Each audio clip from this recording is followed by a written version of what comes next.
মা স্বভাবের প্রকাশ। তিনি নিজেই ভাব, নিজেই ভাবময়ী। স্তম্ভ, সেদ, রোমাঞ্চ, স্বরভেদ, বৈবর্ণ, বেপথু, অশ্রু ও লয়, এই সাত্ত্বিক ভাবগুলি মায়ের ভাবের খেলায় প্রকাশ হতে দেখা গিয়েছে। আপনা আপনি, কারণে অকারণে, আনন্দে তাঁর ভাবের প্রকাশ ঘটেছে। মার বয়স তখন 2.5 বা 3। মোক্ষদা সুন্দরীর কোলে বসে কবি গান শুনছেন।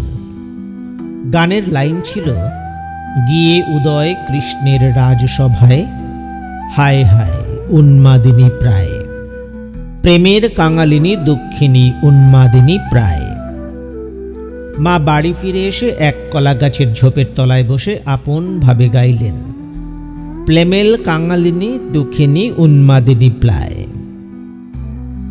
ভাবে বিভোর মায়ের চোখ দিয়ে অশ্রু গড়িয়ে পড়েছিল।